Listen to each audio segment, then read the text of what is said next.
Telugu Desam party Lokesh Babu గారు యువగలం యాత్ర మొదలు పెట్టినప్పుడు ఎన్నో ఆటంకాలు సృష్టించారు. అడుగు అడుగున ఇబ్బందులు పెట్టారు. ఆఖరికి మాట్లాడడానికి అవకాశం లేకుండా మైకును సైతం లాక్కొని ఒక్క అడుగు ముందుకు వేయలేమంటే ఈ రోజు ఆయన శాంతియుతంగా ఆ రోజు మీరు ఎన్ని పెట్టినా తన నోరే మైకు అని చెప్పి ఆ రోజు పాదయాత్రను పెట్టి ప్రజల వద్దకు వెళ్ళినటువంటి లోకేష్ బాబు గారికి ప్రత్యేకంగా ధన్యవాదాలు తెలియజేస్తా ఉన్నాము. ఆనాడు గంజాయి ప్రభుత్వం ఎక్కడ చూసినా గంజాయి రాష్ట్రంగా మారింది. ఆంధ్రప్రదేశ్ ను గంజాయి రాష్ట్రంగా మార్చారు. ఎక్కడ చూసినా గంజాయికి అలవాటు పడిన యువత అనేక మంది కూడా ప్రాణాలు కోల్పోవడం కూడా జరిగిందని చెప్పి తెలియజేస్తా ఉన్నారు. ఒక గంజాయి కాదు, ల్యాండ్ మాఫియాను పెట్టుకొని చాలా మంది పేద ప్రజలందరివి కూడా వారి యొక్క ఆస్తులను లాక్కోవడము. విశాఖపట్నంలో అయితే ఎర్రచందనము ఆ రోజు ఎర్రచందనం అక్రమ రవాణా చేస్తూ రాష్ట్రమును అంతా కూడా కొల్లగొట్టడం జరిగిందని చెప్పి తెలియజేస్తా ఉన్నాను. సోషల్ మీడియాలో పోస్టులు ఆ రోజు మనం వ్యక్తిగతంగా ఏదైనా ఉన్న స్వేచ్ఛను తెలియజేస్తే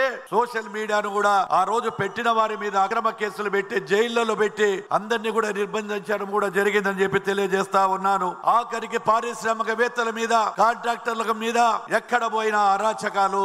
ఎంతో మందిని కూడా పారిశ్రామికవేత్తలను కూడా రాకుండా తరిమేసి కాంట్రాక్టర్లు చేయకుండా చేసినటువంటి వైఎస్ఆర్ ప్రభుత్వం అని కూడా తెలియజేస్తా ఉన్నాను. అదే విధంగా మహిళల మీద నేరాలు, అదే విధంగా చాలా మందిని పట్టులో పెట్టుకోవడం అక్కడ చేయడం కూడా జరిగిందని చెప్పి తెలియజేస్తా ఉన్నారు. మన ప్రభుత్వం అధికారంలోకి వచ్చిన తర్వాత మహిళల మీద నేరాలు జరగకుండా నియంత్రణ కోసం ప్రత్యేక చట్టాలు తెచ్చినటువంటి ప్రభుత్వం. గంజాయి రాష్ట్రంగా ఉన్న రాష్ట్రాన్ని గంజాయి లేని రాష్ట్రంగా మన గౌరవ ముఖ్యమంత్రి గారు ఈ రోజు ఈ రాష్ట్రాన్ని కాపాడినారని చెప్పి తెలియజేయడానికి చాలా సంతోషపడతా ఉన్నాను. అదే విధంగా ఈ గంజాయి ఒక్కటే కాదు, యాంటీ నార్కోటిక్స్ మీద పెట్టి ఈగల్ డిపార్ట్మెంట్ కూడా ఏర్పాటు చేసినటువంటి మన యొక్క ప్రభుత్వం అని కూడా తెలియజేస్తా ఉన్నాను. మన ప్రభుత్వం వచ్చిన తర్వాత ప్రతిపక్షాలు కూడా ఈ రోజు ఎంతో స్వేచ్ఛగా ధర్నాలు చేస్తా ఉన్నారు. వాళ్ళు చేసుకోవడానికి ఎలాంటి ఆటంకాలు చెప్పడం లేదు. వాళ్ళు నిరసనలు తెలియజేస్తా ఉన్నారు. మీటింగులు పెడితే కూడా ప్రజాస్వామ్య పద్ధతిలో ఎవరైనా చేసుకోవచ్చని చెప్పి మన గౌరవ ముఖ్యమంత్రి గారు ఆదేశాలు ఇచ్చి ఈ రోజు ప్రజాస్వామ్యాన్ని కాపాడినారంటే